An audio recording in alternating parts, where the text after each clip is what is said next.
Hello friends, welcome to rapid fair channel. நாம் இப்போ இந்த வீடியோவில் 11th எக்கனாமிக்ஸில் இந்திய பொருளாதாரம் அப்படின்ற பாடத்தோட செகண்ட் பார்ட் வந்து பார்க்க போகிறோம். ஓகேவா? இதுக்கு முன்னாடியே இந்திய பொருளாதாரம் அப்படின்ற பாடத்தை வந்து நம்ம ஃபஸ்ட் பார்ட் வந்து பார்த்துருப்போம். இன்றைக்கி நம்ம பார்க்க போகிறது அதே பாடத்தோட செகண்ட் பார்ட் வந்து பார்க்க போகிறோம். இதில் இயற்கை வளங்கள் அப்படின்ற ஹெட்டிங்க்கு கீழே இன்றைக்கி வந்து பார்க்கணும். ஃபஸ்ட்டு இயற்கை வளங்களோட வகைகள் என்னென்ன அப்படின்னு பார்க்கலாம். புதுப்பிக்கக்கூடிய வளங்கள், புதுப்பிக்க இயலாத வளங்கள், புதுப்பிக்கக்கூடிய வளங்கள், புதுப்பிக்க இயலாத வளங்கள். ஃபர்ஸ்ட் புதுப்பிக்கக்கூடிய வளங்கள் என்னென்ன இருக்கு அப்படின்றத பார்க்கலாமா? நீண்ட காலத்திற்கு இருக்கக்கூடியவை புதுப்பிக்கக்கூடியவை, மீண்டும் உருவாக்கக்கூடிய வளங்கள் புதுப்பிக்கக்கூடியவை. ஓகேவா? ரொம்ப நாள் இருக்கும். அது மட்டும் இல்லாமல் திரும்ப திரும்ப நம்ம என்ன செஞ்சுக்கலாம் அப்படின்னா உருவாக்கிக்கலாம். இந்த மாதிரி இருக்கக்கூடிய எல்லாமே புதுப்பிக்கக்கூடிய வளங்கள். எடுத்துக்காட்டு காடுகள், வனவிலங்கு, காற்று, கடல் வளம், நீர் மின் சக்தி, உயிரின தொகுதி, காற்றாலை மின் உற்பத்தி அப்படின்னு சொல்லி புதுப்பிக்கக்கூடிய வளங்களை அடுக்கிக்கிட்டே போகலாம். ரெண்டாவது புதுப்பிக்க இயலாத வளங்கள், புதுப்பிக்கவே முடியாது, மீண்டும் உருவாக்க இயல முடியாத வளங்களை வந்து என்ன சொல்லுவாங்கன்னா புதுப்பிக்க இயலாத வளங்கள்னு சொல்லுவாங்க. மீண்டும் உருவாக்க முடியாதவை, நிலைத்து நிற்க முடியாதவை. இது வந்து ஸ்டாண்டர்டாகவும் இருக்காது, திரும்ப திரும்ப உருவாக்க முடியாது, நீண்ட காலத்துக்கும் இருக்காது. இந்த மாதிரி இருக்கக்கூடியதை புதுப்பிக்க இயலாதவை அப்படின்னு சொல்றாங்க. எடுத்துக்காட்டு படிம எரிபொருட்கள், நிலக்கரி, பெட்ரோலியம், கனிமங்கள். ஓகேவா? அப்ப இயற்கை வளங்களை ரெண்டா பிரிக்கிறாங்க, புதுப்பிக்க கூடியவை, புதுப்பிக்க இயலாதவை. நெக்ஸ்ட் மண் வளத்தை பத்தி பார்க்கலாம். இந்தியாவோட நிலப்பரப்பு 32.8 லட்சம் சதுர கிலோமீட்டரை உடையது.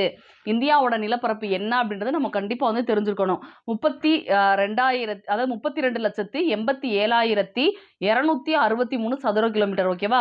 32,87,263 சதுர கிலோமீட்டர். இதே லட்சத்துல கேட்குறாங்க அப்படின்னா 32 லட்சம், அப்படி இல்லாட்டினா 32.8 லட்சம் சதுர கிலோமீட்டர் நிலப்பரப்பை உடையது நம்ம இந்தியா. உலக அளவுல 7வது பெரிய நாடா இருக்கக்கூடியது நம்ம இந்தியா. ஓகேவா? உலக அளவுல பாக்குறப்ப நம்ம நாடு 7வது பெரிய நாடு. உலக நிலப்பரப்புல இந்தியாவோட பரப்பளவு எவ்வளவு சதவீதம்னா 2.4%. அப்படி இல்லாட்டினா 2.42% உடையது நம்ம இந்தியா. வேளாண் புள்ளி விவர அறிக்கையின்படி, வேளாண் புள்ளி விவர அறிக்கையில என்னென்ன சொல்லியிருக்காங்கன்னு பார்க்கலாம். 2 முக்கியமான பாயிண்ட் இருக்கு. அதிக விவசாய பரப்பில் விவசாயம் செய்பவர்கள் குறைவான எண்ணிக்கையிலும், இதுல நல்லா நோட் பண்ணுங்க, அதிகமான விவசாய பரப்பு, விவசாயம் செய்யறதுக்கு அதிகமான பரப்புல விவசாயம் செய்யறவங்க எப்படி இருக்காங்களா, ரொம்ப கம்மியான பேர் தான் இருக்காங்களாம். இதே இது மிக குறைவான நிலம் வைத்திருப்பவர்கள் அதிகமான எண்ணிக்கையிலும் விவசாயம் செய்கிறார்கள். ஓகேவா? இது ரெண்டுமே முக்கியமான பாயிண்ட். கம்மியான நிலம் இருக்கிறவங்க அதிகமான எண்ணிக்கையில இருக்காங்க, அதிகமான பரப்பளவு கொண்ட அந்த விவசாய நிலம் உடையவர்கள் குறைவான எண்ணிக்கையில இருக்காங்க அப்படின்றத கொடுத்துருக்காங்க. அந்த விவசாய பரப்பு அதிகம் அப்படின்றப்ப 10 ஹெக்டேருக்கு மேலே வந்து நோட் பண்ணுறாங்க. இது மிக குறைவான நிலம் அப்படின்னா 1 ஹெக்டேருக்கும் கம்மியாக இருக்கிறவங்கள மிக குறைவான நிலம் வைத்திருப்பவர்கள் அப்படின்னு சொல்லி குறிக்கிறாங்க. ஓகேவா? அப்போ மண் வளம்னு பார்க்குறப்ப பரப்பளவு என்ன, உலக அளவில் இந்தியா எத்தனாவது இடத்துல இருக்கு, உலக நிலப்பரப்புல இதோட பரப்பளவு எவ்வளவு, வேளாண் புள்ளி விவரம் என்ன சொல்லுது, அந்த அறிக்கையில என்ன சொல்றாங்க அப்படின்றத பார்த்துருக்கோம். நெக்ஸ்ட் வனவளம் அப்படின்றத பார்க்கலாம். 2007 கணக்கீட்டின்படி காடுகள் 69.09 மில்லியன் ஹெக்டேர் அளவு உள்ளது. ஓகேவா? 2007 எடுத்த அந்த கணக்கீட்டுப்படி என்ன சொல்றாங்கன்னா காடுகளோட பரப்பளவு அப்படின்றப்ப 69.09 மில்லியன் ஹெக்டேர் அந்த பரப்பளவு உடையதா இருக்கு. இது மொத்த நிலப்பரப்புல 21.022% இருக்கு. ஓகேவா? மொத்த நிலப்பரப்பில் 21.022% உள்ளது. இதில் 8.35 மில்லியன் ஹெக்டேர் அடர்ந்த காடுகளை உடைய நிலமாகவும், 31.90 மில்லியன் ஹெக்டேர் ஓரளவு அடர்ந்த காடுகளை உடைய நிலமாகவும், 28.84 மில்லியன் ஹெக்டேர் பரப்பளவு உடைய இந்த நிலப்பகுதியில பரந்தவெளி காடுகளாகவும் உள்ளது. ஓகேவா? 8.35னா அடர்ந்த காடுகள், 31.90 மில்லியன் ஹெக்டேர் அளவுல ஓரளவு அடர்ந்த காடுகள் இருக்கு, 28.84 மில்லியன் ஹெக்டேர்ல பரந்தவெளி காடுகள் காணப்படுகிறது. ஓகேவா? அப்போ மண்வளம் என்ன, வனவளம் என்ன அப்படின்றத நம்ம படிக்கணும். நெக்ஸ்ட் முக்கியமான கனிம வளங்களை வந்து பார்ப்போமா? ஹேமடைட் இரும்புத்தாது. ஓகேவா? இது எங்க அதிகமா இருக்கு அப்படின்னா சத்தீஸ்கர்ல. ஹேமடைட் இரும்புத்தாது சத்தீஸ்கர். இதை தவிர்த்து ஜார்க்கண்ட், ஒடிசா, கோவா, கர்நாடகத்துல இருக்கு. ஓகேவா? ஜார்க்கண்ட், ஒடிசா, கோவா, கர்நாடகா. ஜோக் அப்படின்ற மாதிரி ஞாபகம் வச்சுக்கோங்க. JOGK. Jharkhand, Odisha, Goa, Karnataka. Next haematite அப்படின்ற ஒரு இரும்புத்தாது பார்த்தோம். அடுத்து வேற இன்னொரு முக்கியமான இரும்புத்தாதுன்னு பார்க்குறப்போ மேக்னடைட். 2 இரும்புத்தாதுவை பற்றி நமக்கு இந்த புக்கில் வந்து கொடுத்துருப்பாங்க. ஓகேவா? ஹேமடைட், மேக்னடைட் அப்படின்னு சொல்லி இருக்கு. சிடரைட் அப்படின்னு சொல்லி இரும்புத்தாதுகள் இருக்கு. ஹேமடைட் அதிகமாக இருக்கிறது சத்தீஸ்கரில். இதே இது மேக்னடைட் எங்கே அதிகமாக இருக்குன்னா கர்நாடகாவில் இருக்கு. ஓகேவா? கர்நாடகாவில் உள்ள மேற்கு கடற்கரையில் அதிகம் கிடைக்கக்கூடிய இரும்புத்தாது எதுன்னு கேட்டாங்கன்னா மேக்னடைட். ஓகேவா? கனிம வளங்கள்ல இரும்பு தாதுவை பத்தி கொடுத்துருக்காங்க. அதுல குறிப்பா 2 இரும்பு தாது கொடுத்துருக்காங்க. Haematite, magnetite. நெக்ஸ்ட் நிலக்கரி உற்பத்தி. நிலக்கரி உற்பத்தியில முதலிடத்தில் இருக்கக்கூடிய நாடு சீனா, 2வது யுஎஸ், 3வது இந்தியா. ஓகேவா? சிஏஐ சை அப்படின்னு சொல்லி ஞாபகம் வச்சுக்கோங்க. சீனா, அமெரிக்கா, இந்தியா. அப்ப நிலக்கரி உற்பத்தியில முதலிடம் எதுன்னு கேட்டாங்கன்னா சீனா.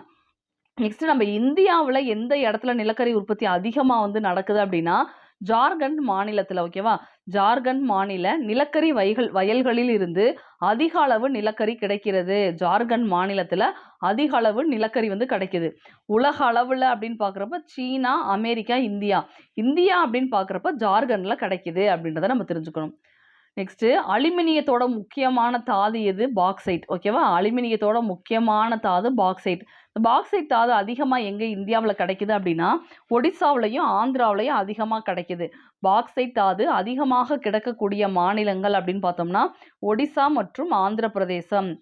மைக்கா இந்தியாவில் 60% பங்குடன் உற்பத்தியில் முதலிடத்தில் வகிக்கிறது. ஓகேவா? மைக்கா வந்து இந்தியாவில் எப்படி இருக்கு?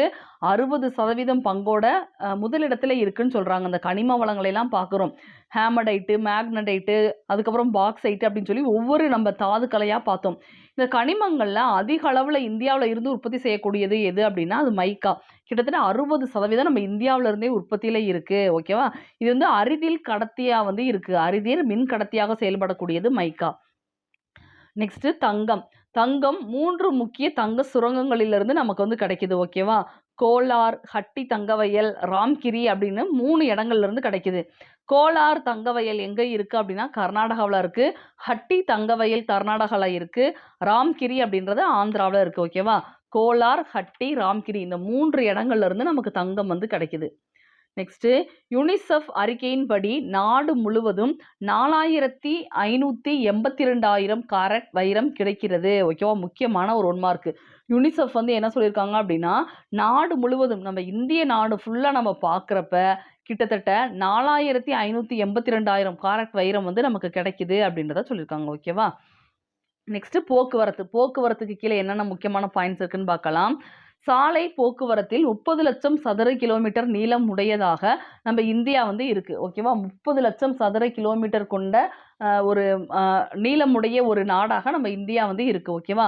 உலகிலேயே மிகப்பெரிய சாலை உடையதாக இந்தியா வந்து இருக்கு. நெக்ஸ்ட் உலகின் 4வது பெரிய போக்குவரத்து அதாவது இருப்பு பாதையை உடைய நாடா இந்தியா வந்து இருக்கு. உலகின் 4வது பெரிய போக்குவரத்து அதாவது இருப்பு பாதை போக்குவரத்து உடைய நாடா இந்தியா வந்து இருக்கு. இந்திய இருப்பு பாதையோட நீளம் எவ்வளவு அப்படின்னா 63,000 கிலோமீட்டர். ஓகேவா? 63,000 கிலோமீட்டர் உடையது நம்ம இந்தியாவோட இருப்பு பாதை. அதில் கரண்ட் இந்த மின் மையத்தில் இயங்கக்கூடியது எவ்வளவு தூரம் அப்படின்னா 13,000 கிலோமீட்டர். ஓகேவா? 13,000 கிலோமீட்டர். அப்போ சாலை அளவு அப்படின்னு பார்க்குறப்ப இந்தியாவில் ஃபர்ஸ்ட்டாக இருக்குது. இது இருப்பு பாதை அப்படின்னா நம்ம 4வதாக இருக்கும். அதோட அளவு எவ்வளவு அப்படின்றத கொடுத்துருக்காங்க. நெக்ஸ்ட்டு இந்திய ரயில்வே முதல் வைஃபை வசதியை பெங்களூரில் அறிமுகப்படுத்தியது. ஓகேவா? இந்திய ரயில்வே என்ன செய்யிருக்காங்க? முதல் வைஃபை வசதியை பெங்களூரில் அறிமுகப்படுத்தியிருக்காங்க. அதாவது என்ன சொல்கிறாங்க அப்படின்னா ரயில்வே ஸ்டேஷனில் அந்த ஜங்ஷனில் வந்து வைஃபை வசதி வந்து கிடைக்குது. அது ஃபஸ்ட்டு எங்கே அப்படின்னா பெங்களூரில். நெக்ஸ்ட்டு ஏர் இந்தியா, ஏர்லைன்ஸ் இந்த 2 நிறுவனங்களும் ஒன்றாக இணைக்கப்பட்ட ஆண்டு 2007. ஓகேவா? ஆகஸ்ட் 27ஆம் தேதி ஏர் இந்தியாவையும் இந்தியா ஏர்லைன்ஸ் 2ஐயும் வந்து என்ன செஞ்சாங்கன்னா ஒன்றா வந்து இணைச்சாங்க. ஒரு முக்கியமான ஒன்று என்னன்றதை நான் திரும்ப சொல்கிறேன். ஏர் இந்தியா மற்றும் ஏர்லைன்ஸ் 2 நிறுவனங்களும் ஒன்றாக இணைக்கப்பட்ட வருடம் அப்படின்னு கேட்டாங்கன்னா 2007. 2007 ஆகஸ்ட் 27ஆம் தேதி ஒன்றாக இணைக்கப்பட்டது. நெக்ஸ்ட்டு 1950 தேசிய துறைமுக வாரியம் உருவாக்கப்பட்டது. ஓகேவா? தேசிய துறைமுக வாரியம் எப்போ உருவாக்கப்பட்டதுன்னு கேட்பாங்க. 1950 உருவாக்கப்பட்டது. ஓகேவா? இதில் நான் 2 முக்கியமான இன்ஃபர்மேஷன்ஸ் வந்து சொல்கிறேன். அஹிம்சை நாளா நம்ம அக்டோபர் 2 அதாவது காந்தியோட பிறந்த தினத்தை வந்து நம்ம அனுசரிக்கிறோம். அது 2007ல இருந்து தான் நம்ம அனுசரிக்கிறோம். ஓகேவா? 2007ன்னு பார்த்தா 3 முக்கியமான ஒன்மார்க் வந்து இருக்கு. ஏர் இந்தியா, இந்தியன் ஏர்லைன்ஸை ஒண்ணா நினைச்சாங்க 2007ல. அஹிம்சை நாளா நம்ம அக்டோபர் 2 கொண்டாடுறோம். அதுவும் 2007ல இருந்து உருவாக்கப்பட்டது தான். ஓகேவா? அந்த தினம் 2007ல உருவாக்கப்பட்டது. மக்களாட்சி தினமா நம்ம செப்டம்பர் 15 அனுசரிக்கிறோம். அதுவும் 2007ல உருவாக்கப்பட்டது. ஓகேவா? 2007னா 3 இது இருக்கு. அக்டோபர் 2ஓட அஹிம்சை நாளா நம்ம அனுசரிக்க தொடங்கிய வருடம் அது. அதே மாதிரி மக்களாட்சி தினமா செப்டம்பர் 15 நம்ம அனுசரிக்க தொடங்குனதும் இந்த 2007. ஓகேவா? அடுத்து தேசிய துறைமுக வாரியம் எப்பன்னு பார்த்தோம் 1950. நமக்கு தமிழ்ல வந்து இந்த கப்பல் கட்டும் கலைன்னு ஒரு பாடம் வந்து இருக்கும். அதுல வந்து நம்ம இந்தியர்கள் வந்து என்ன செய்வாங்களாம் 50 வருஷத்துக்கு ஒரு தடவையும் பழுது பார்ப்பாங்க கப்பல்களை. அந்த அளவுக்கு ஸ்ட்ராங்கா வந்து ஸ்டார்டிங்லேயே கட்டியிருப்பாங்க அப்படின்னு சொல்லி பார்த்தோம். அப்போ 50 அப்படின்றது 50ல துறைமுக வாரியம் உருவாச்சு அப்படின்றத நம்ம ஞாபகம் வச்சுக்கணும். நெக்ஸ்ட் இந்தியாவில் கல்வி. மத்திய மனிதவள மேம்பாட்டு அமைச்சகம் கல்வி கொள்கைகளை நடைமுறைப்படுத்தும். கல்வி கொள்கைகளை நடைமுறைப்படுத்தக்கூடிய ஒரு அமைச்சகம் எது கேட்டாங்கன்னா மத்திய மனிதவள மேம்பாட்டு அமைச்சகம் கல்விக்கான கொள்கைகளை நடைமுறைப்படுத்தக்கூடிய ஒண்ணா வந்து இருக்கு. நெக்ஸ்ட் 1976 வரை மாநில அரசின் அதாவது மாநில பட்டியல்ல இருந்தது கல்வி. ஓகேவா? இதை நல்லா ஞாபகம் வச்சுக்கணும். முக்கியமான ஒன்மா இருக்கு. 1976ல 42வது சட்ட திருத்தம் வந்திருக்கும். 1976ல 42வது சட்ட திருத்தம். அந்த சட்ட திருத்தத்துல என்ன பண்ணியிருப்பாங்க அப்படின்னா கல்வி அப்படின்றது மாநில பட்டியல்ல இருந்திருக்கும். அதை என்ன செஞ்சிருப்பாங்க அப்படின்னா மாநில பட்டியல்ல இருந்த அந்த கல்வி அப்படின்றது பொது பட்டியலுக்கு வந்து மாத்திருப்பாங்க. ஓகேவா? ரொம்ப முக்கியமான ஒண்ணு. அதான் இங்க வந்து நான் எழுதியிருப்பேன். 1976 வரை மாநில அரசின் அதாவது மாநில பட்டியல் பொறுப்பில் இருந்த கல்வி அதன் பிறகு மத்திய மாநில அரசுகளின் கூட்டு பொறுப்பில் வந்தது. பொது பட்டியல்ல வந்துருச்சு அப்படின்றத சொல்றாங்க. எந்த சட்ட திருத்தம் எப்ப அப்படின்றது ரொம்ப முக்கியம். கல்வி எந்த பட்டியல்ல இருக்கு அப்படின்னும் கேட்கலாம். இந்தியாவில் கல்வி முறை 6 நிலைகளின் அடிப்படையாக செயல்படுகிறது. ஓகேவா? இந்தியாவுல கல்வி முறை எத்தனை நிலைகளை உடையதா இருக்கு அப்படின்னா 6 நிலைகளை உடையதா இருக்கு. குழந்தை கல்வி, தொடக்க கல்வி, இடைநிலை கல்வி, மேல்நிலை கல்வி, இளங்கலை பட்டம், முதுகலை பட்டம். ஓகேவா? குழந்தை கல்வி, தொடக்க கல்வி, இடைநிலை கல்வி, மேல்நிலை கல்வி, இளங்கலை பட்டம், முதுகலை பட்டம் சொல்லி இந்தியாவுல கல்வி முறை 6 நிலைகளை உடையதா இருக்கு. நெக்ஸ்ட் உடல் நலம் பேணுதலின் சிறப்பான இடமாக திகழக்கூடிய மாநிலம் எதுன்னு கேட்டாங்கன்னா கேரளா. ஓகேவா? கேரளாவில் தான் என்ன இருக்கு அப்படின்னா உடல் நலத்தை பேணக்கூடிய ஒரு சிறப்பான பண்பு அந்த கேரளா மாநிலத்தில் இருக்கு. இது ஒரு முக்கியமான ஒரு ஒன்மார்க்கு. நெக்ஸ்ட் ஹெட்டிங் இந்திய பொருளாதார சிந்தனையாளர்களின் பங்களிப்பு.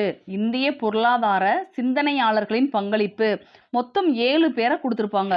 திருவள்ளுவர், மகாத்மா காந்தியடிகள், ஜவஹர்லால் நேரு, அம்பேத்கர், ஜே.சி. குமாரப்பா, வி.கே.ஆர்.பி. ராவ், அமிர்தியா சென் குமார். இந்த 7 பேரும் என்னென்ன சொன்னாங்க பொருளாதாரத்தை பத்தி அப்படின்றது இந்த டாபிக் கீழே வரும். ஓகேவா?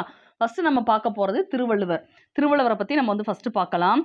இவர் என்ன சொல்லியிருப்பாரு அப்படின்னா திருவள்ளுவர் அவரோட திருக்குறள்ல அந்த கருத்துக்கள்ல என்ன சொல்லியிருக்காரு தொழில்தான் உண்மையான செல்வம் அப்படின்றத வலியுறுத்தியிருப்பாரு. நம்ம செய்யக்கூடிய தொழில் தான் நம்மளோட உண்மையான செல்வம் அப்படின்றத சொல்லியிருப்பாரு. இதை தவிர்த்து வேற என்ன சொல்லியிருக்காரு அப்படின்னா நம்ம உழைக்கக்கூடிய உழைப்பு தான் நமக்கு மிகப்பெரிய வளமா வந்து இருக்கு அப்படின்றதையும் சொல்லியிருப்பாரு. ஓகேவா?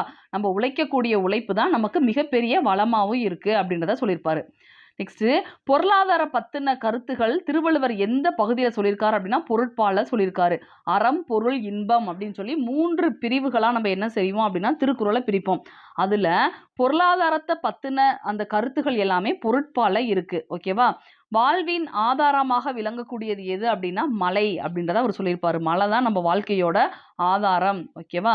இது தவிர்த்து வேற என்னென்ன கருத்துக்கள்லாம் சொல்லியிருக்காரு அப்படின்னா நிலத்தை பத்தி, உழைப்பை பத்தி, முதல் அமைப்பு, காலம், தொழில்நுட்பம் அப்படின்னு சொல்லி நிறைய கருத்துக்களை வள்ளுவர் வந்து சொல்லியிருக்காரு. ஓகேவா? அதில் ஒரு சில திருக்குறளோட நமக்கு எக்ஸ்பிளைன் பண்ணியிருப்பாங்க.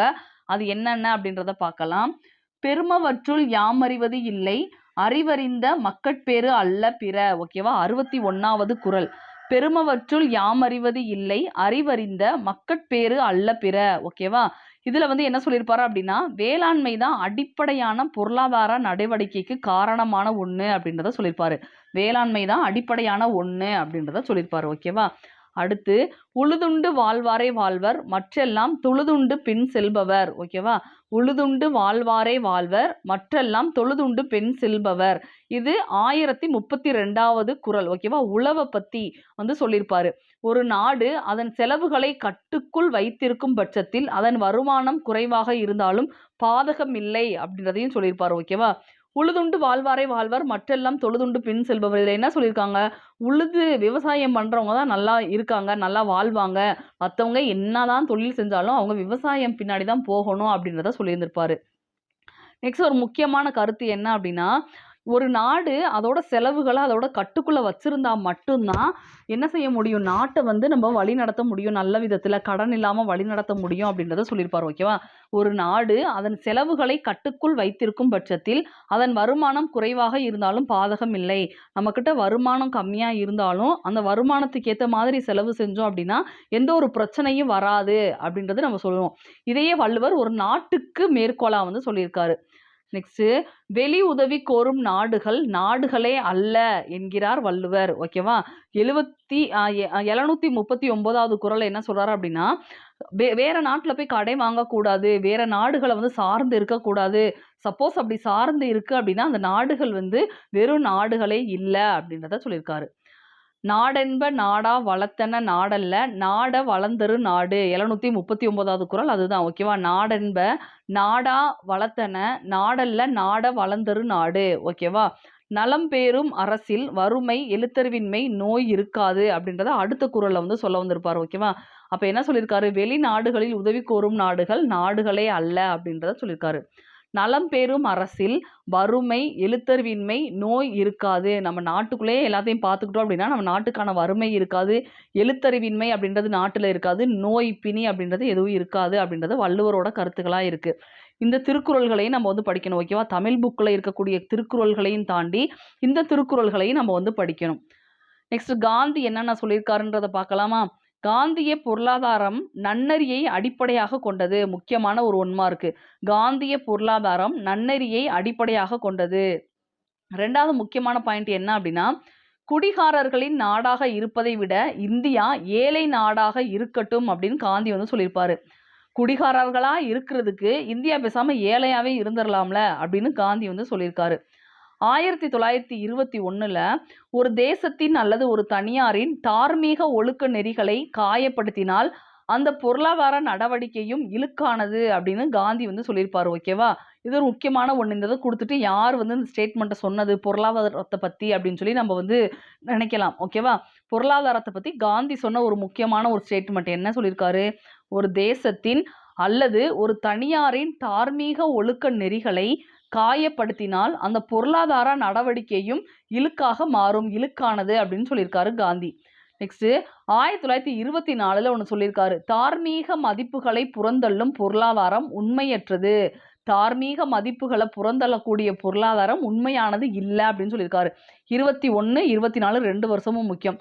ரெண்டுமே எப்படி இருக்கும், தார்மீகன்ற அந்த வார்த்தை வந்திருக்கும். ஓகேவா, காந்தி தாத்தா தார் ரோட்ல நடந்து போனாரு அப்படின்ற மாதிரி கூட ஞாபகம் வச்சுக்கோங்க.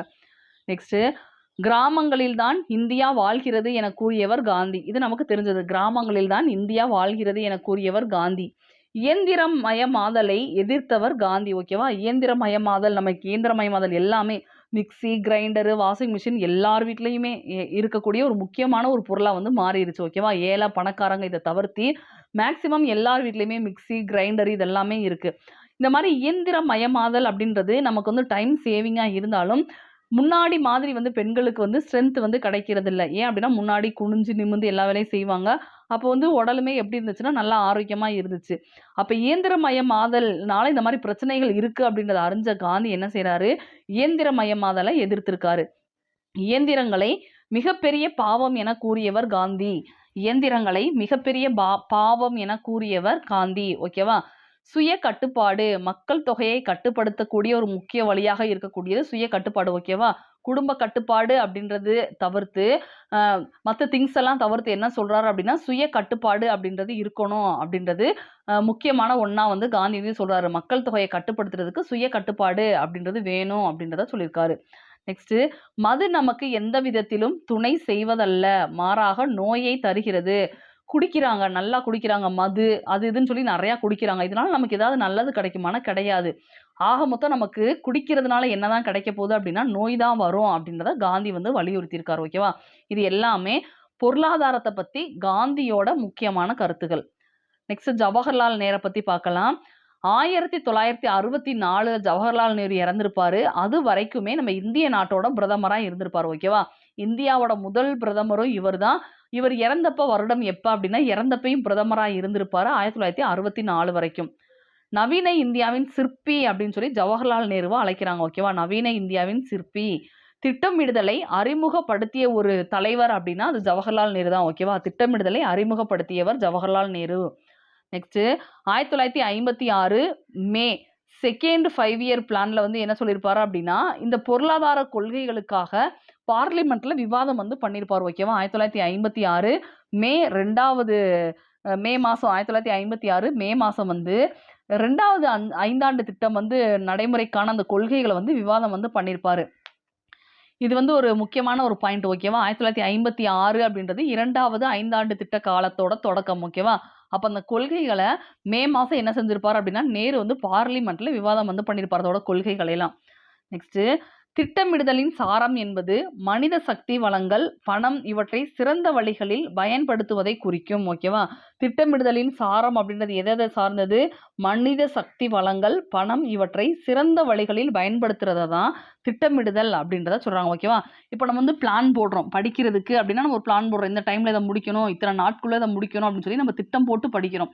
அதே மாதிரி வீட்லயுமே வந்து திட்டம் போட்டு இந்தந்த பொருள் வாங்கணும், இந்த மாரி வந்து நம்ம நடைமுறைப்படுத்தணும் அப்படின்றத திட்டம் போட்டோம் அப்படின்னா, நமக்கு வந்து எதுவுமே என்ன செய்யாது, சீக்கிரம் வந்து லாஸ் ஆகாது அப்படின்றத திட்டமிடுதலோட சாரத்த பத்தி பார்லிமென்ட்ல ஜவஹர்லால் நேரு அவர்கள் வந்து பேசியிருப்பாரு. ஓகேவா?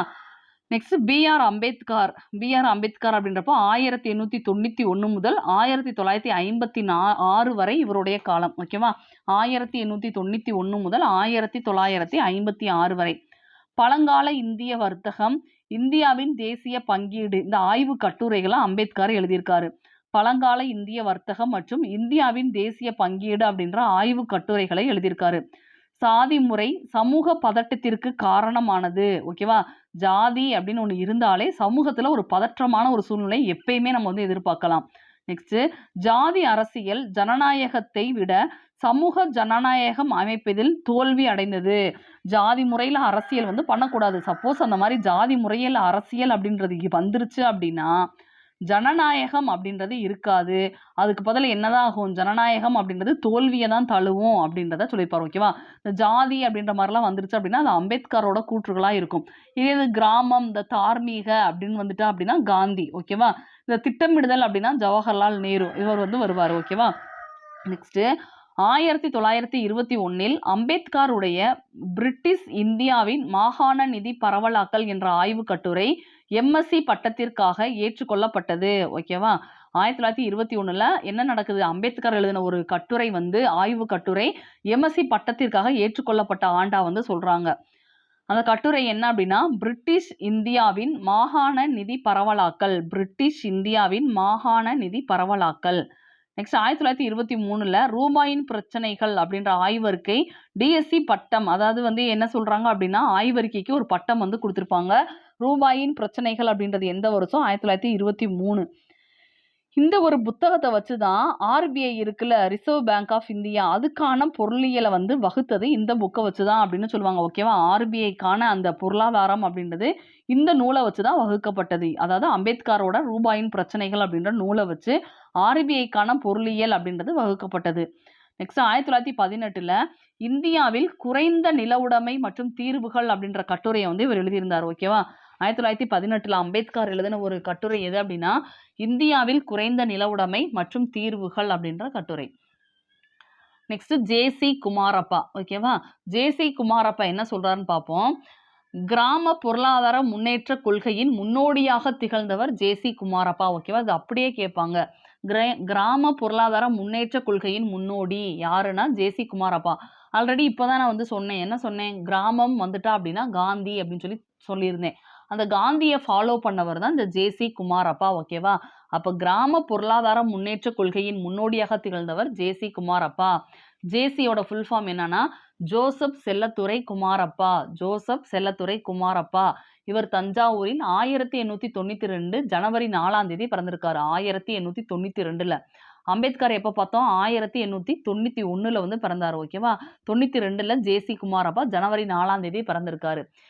ஜேசி குமாரப்பாவோட பொருளாதாரம் அப்படின்றது ஃபுல் அண்ட் ஃபுல் காந்திய பொருளாதாரமா இருக்கு. ஓகேவா? உப்பு சத்தியாகிரகம் நடந்தப்ப இவர் யங் இந்தியா அப்படின்ற பத்திரிகையில வேலை பார்த்துக்கிட்டே இருந்தார். ஓகேவா? யங் இந்தியா அப்படின்ற பத்திரிகையில வேலை பார்த்துட்டு இருந்தாரு. குஜராத் வித்யாபீடத்தில் பொருளாதார பேராசிரியராக பணியாற்றினார். பேராசிரியரா ஒரு இடத்துல வேலை செய்யறாரு. அதே நேரத்துல ஒரு பத்திரிகையில வந்து வேலை செஞ்சுட்டு இருக்காரு. ஓகேவா? உப்பு சத்தியாகிரகம் நடைபெற்ற அந்த காலகட்டத்துல ஒரு பத்திரிகையிலையும் வேலை பார்க்கறாரு, பேராசிரியராகவும் இருக்காரு. யங் இந்தியா பத்திரிகையில் பணியாற்றி கொண்டே குஜராத் வித்யாபீடத்தில் பொருளாதார பேராசிரியராக பணியாற்றினார். நெக்ஸ்ட், அனைத்திந்திய கிராம தொழில் கழகத்தை 1935ல் தோற்றுவித்தார். அனைத்திந்திய கிராம தொழில் கழகத்தை 1935ல தோற்றுவிச்சவர் யாரு? ஜேசி குமாரப்பா. இவர் சிறையில இருந்தப்ப 2 முக்கியமான நூல்களை எழுதியிருப்பாரு. அந்த 2 முக்கியமான நூல்கள் என்ன அப்படின்றத பார்ப்போம்.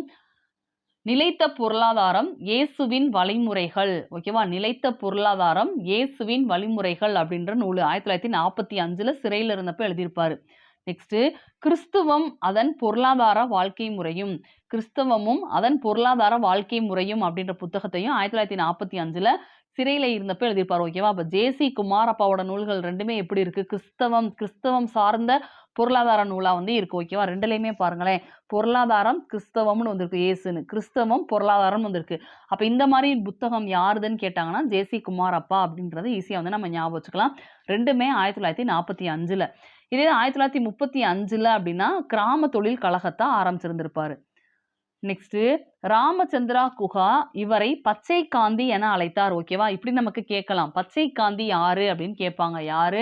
ஜேசி குமாரப்பா.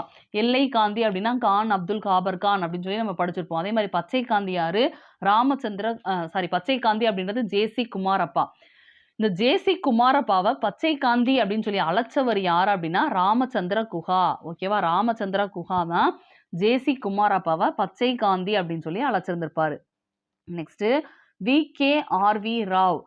இவர் என்ன சொல்லியிருப்பாரா அப்படின்னா முழு வேலை வாய்ப்பும் பொருளாதார முன்னேற்றமும் அப்படின்ற நூலை வந்து எழுதியிருக்காரு. ஓகேவா? முழு வேலை வாய்ப்பும் பொருளாதார முன்னேற்றமும் அப்படின்ற நூலை எழுதியவர் VKRV ராவ். இவர் 3 முக்கியமான கருத்துக்களை சொல்றாரு. தேசிய வருமானம், உணவு ஊட்டச்சத்து பண்டங்களின் பகிர்வு, வேலை வாய்ப்பு மற்றும் தொழில் பகிர்வு. என்னென்னன்றதை பார்க்கலாம். தேசிய வருமானம், 2வது உணவு ஊட்டச்சத்து பண்டங்களின் பகிர்வு, வேலை வாய்ப்பு மற்றும் தொழில் பகிர்வு. இந்த 3 முக்கிய கருத்துக்களையும் சொன்னவர் இந்த ராவ் அப்படின்றவர். ஓகேவா? இந்த ராவை பத்தி சொல்லணும் அப்படின்னா JM கீன்ஸ் அப்படின்னு ஒருத்தர் இருந்தார். அவரோட மாணவர் தான் இந்த ராவ். ஓகேவா? HW சிங்கர் கீன்ஸின் மாணவர்களில் சிறந்தவராக ராவை கூறுகிறார். ஓகேவா? JM கீன்ஸ்னு ஒருத்தர் இருக்காரு. அவரோட ஸ்டூடெண்ட் தான் யாரு? இந்த ராவ். ஓகேவா?